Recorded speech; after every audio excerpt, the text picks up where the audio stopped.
Cool. That is gone. Okay. Back to titration.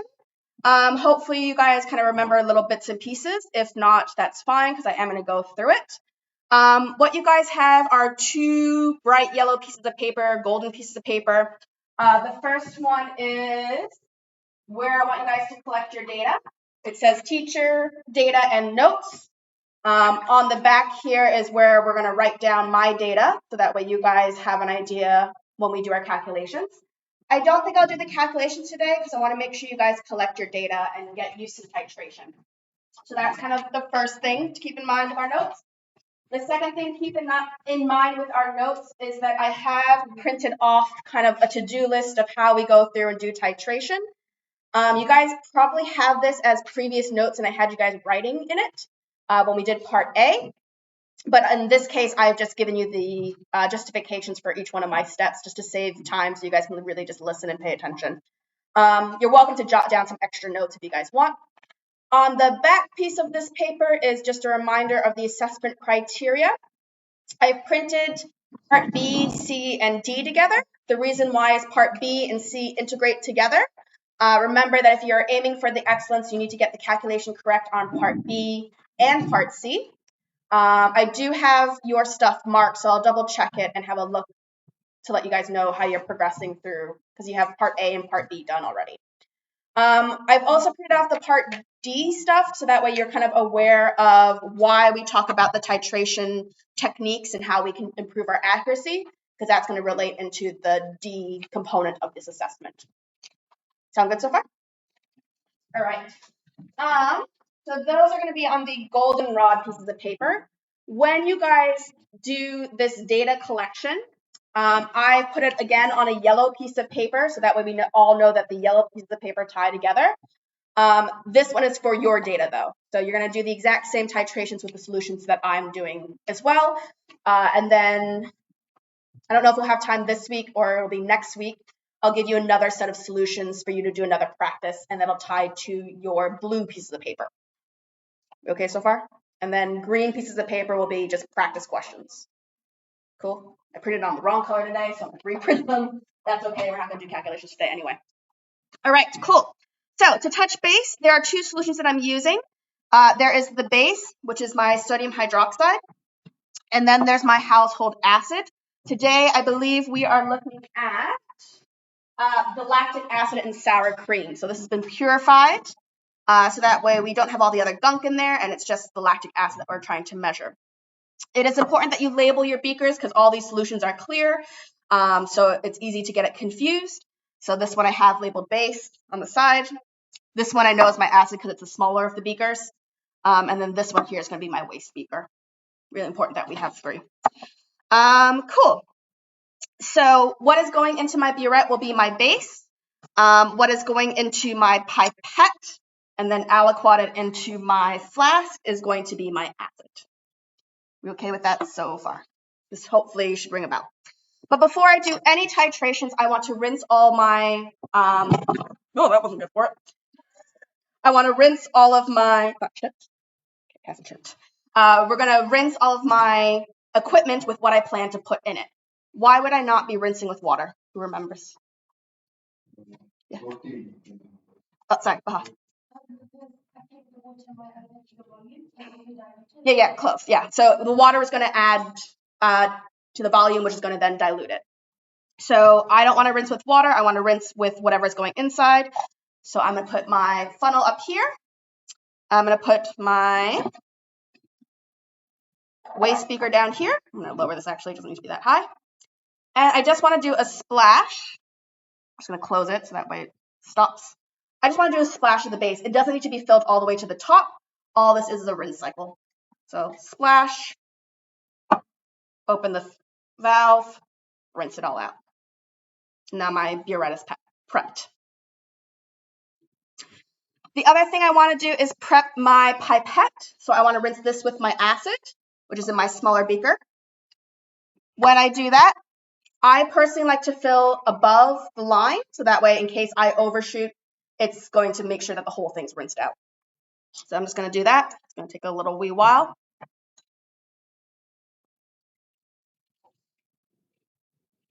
Titration is all about patience, so I'm overfilling it. Stop it. Now this one I do actually want to fill the whole way because I want to make sure all of it's rinsed out.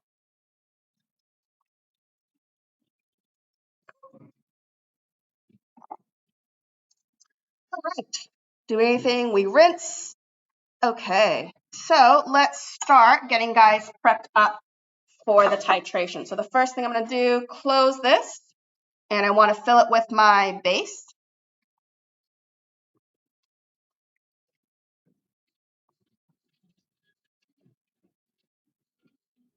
This music is playing.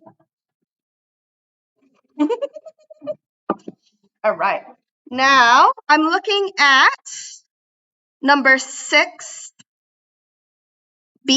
I'm removing my funnel.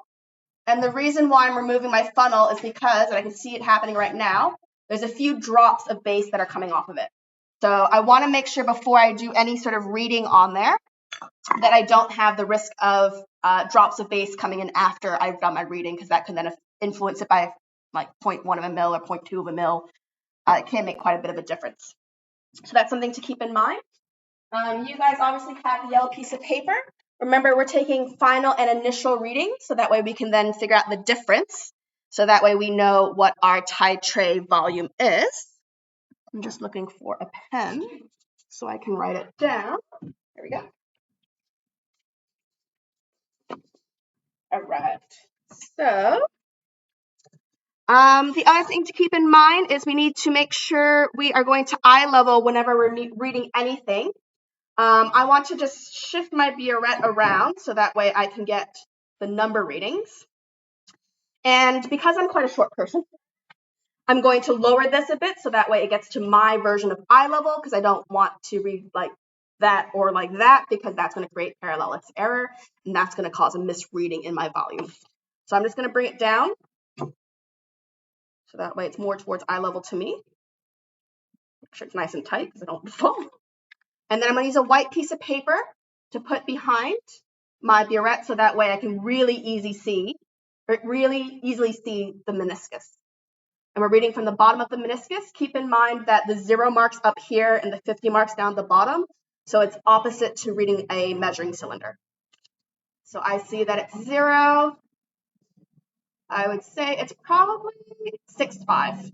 So 0.65 for my initial titration on the back of my golden rod is what I'm writing down here. 0.65. Just holding it up. Not that you guys can see it. 0.65 right here. So the first titration and my initial reading, so that way I can do my subtraction. All right, I'm going to move this guy back up.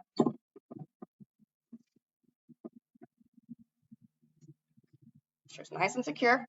All right, so let's fill up my pipette then. So you guys hopefully have figured out which bulb you like. I personally like this one. And I am going to fill it with my acid. And we're doing 10 mils. And I'm just going to overshoot it.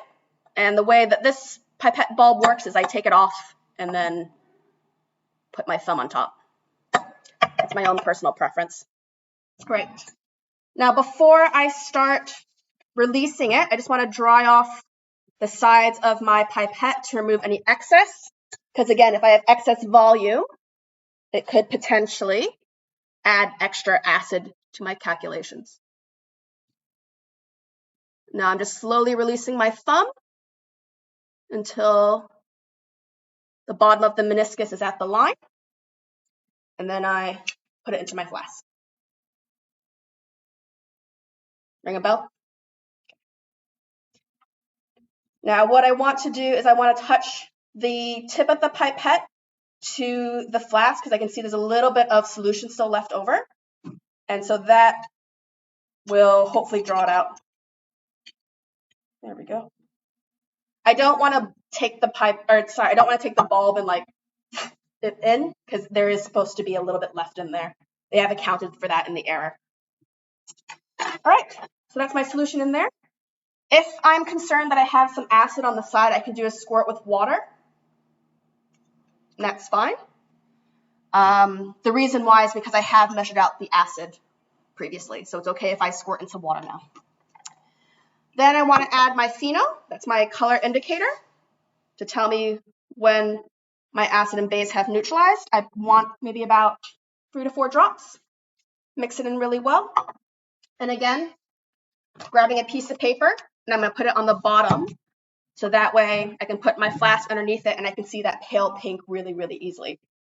The closer I get to the pale pink, the more accurate it'll be, because that's where I'm going to have the concentration of the base and the acid equal and neutralized. Cool. All right, then I'm going to add these guys together. The first titration is a rough titration, so don't go like drip, drip, drip all the way until the point it turns pink. We just want a rough estimate, and then the next ones are going to be more accurate.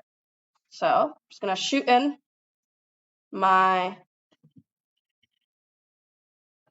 stuff. I can see that it's not staying pink, but I can still see that there's pink forming, which is good.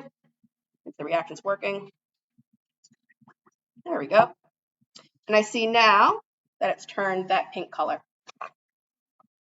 It's a lot easier to see against the white paper. Now, this is obviously too dark for my liking, but it's just a rough estimate, so that way I can get an idea of the ballpark of what I'm trying to aim for. So again, I grab my white piece of paper, I go to eye level, and I see that it's, I would say it's 16.3. So I'm going to write down 16.30, do a quick subtraction so that way I know where my ballpark figure is. 16.3 minus 0.65. So I have it roughly at 15.65 is my answer. So I'll probably maybe go about 14 or so, maybe 13, because it is quite pink, just to get my ideal ballpark. All right, so this goes into the waste. Don't need it anymore. Gonna rinse out my flask, and I'm just gonna do it one more time, so that way you guys know the accuracy. Any questions so far? This ringing a bell? Tanisha looks really worried, which is kind of a concern for me. All right, starting over again. Take my pipette. There we go. Plug it. Grab my piece of paper towel just to dry it off. Eye level.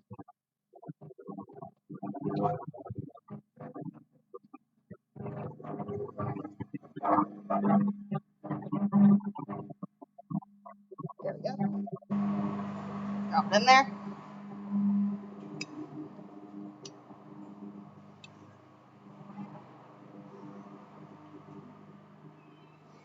Touch the side of my container to make sure it goes. That's it. Cool. I'm a little more confident that I don't need to spray anything in there. All right. 1, 2, 3, 4, roughly. All right. I personally always like to do my initial readings as a double check. It shouldn't have changed from my last titration, but in case something has dripped while I wasn't looking, I'm going to read it again. Yep, 16.3. So I write that down under my second column, my second titration, and that's my now initial value. So that way, when I add it, then I know roughly where it is. I'm personally going to go maybe about 13 because I don't want to overshoot it. So if I add 13 mils to my 16.3, roughly at 29 is when I should stop and start doing some drips. So that's what I'm going to do. I'm going to shoot it to 29. So that's the important thing about the rough titration, is you get an idea of where your ballpark is. So that way you don't have to spend all this time dripping it. Cool, stopping it around there. And now, so it's still clear. And then what I'm going to do is very patiently turn my burette so that way it drips. So I can get some more accuracy. There we go. A little too far. Anyway, I could probably get it paler than this, but that's the idea of why you would do the drip at that point. Let's do another reading. So this one is, I would say 30.1.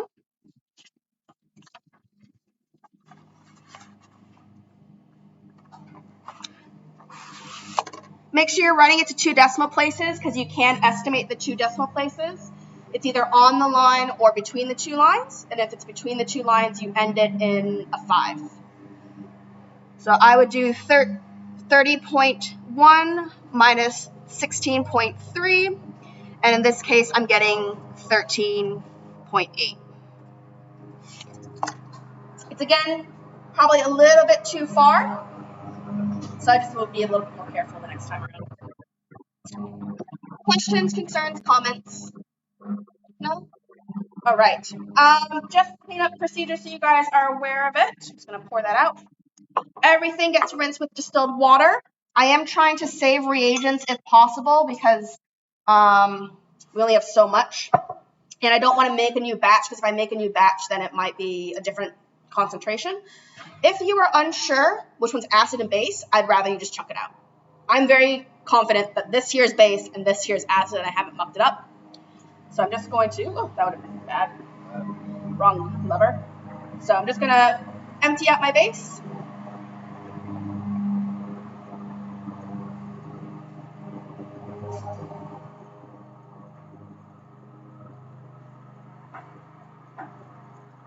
I'm trying to think where I want to put things for you guys to make your life easy. I would suggest if you have to go to the bathroom, go to the bathroom now because you're going to have to wee it if you keep hearing this kind of like the water coming down. All right, that's done. So if I'm 100% confident, I'm happy for you guys to return the acid and the base to the bottles. If you have any sense of doubt, just chuck it out because I'd rather not have that mistake. When we do the actual assessment, I will just have you guys toss the solutions, but since we're just doing practice right now, it's fine. It's not the end of the world if someone mucks up. Oh, wait, not done yet.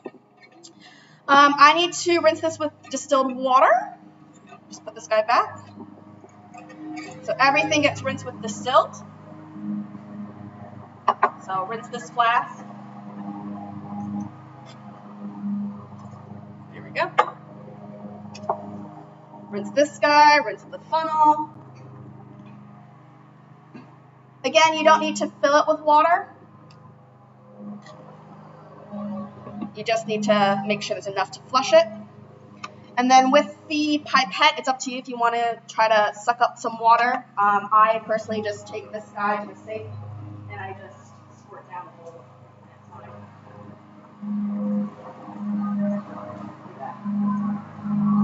That gives you a good rinse. I might do it twice just because I want to make sure it's clean. And then the burettes get stored upside down, so that way they drain. And that's more or less it, I would say. So when you collect your data, it needs to be concordant. So if something isn't within 0.3 of a range, exclude it from your average. And then when it comes to the accuracy mark for this internal, you need to get within 0.4 of what I get. So that's 0.4 above or below, so it's actually quite a big range. But that's only for merit and excellence. If you're just aiming for achieve, you don't have to worry about that. You just have to collect data. Cool. Questions, concerns, comments?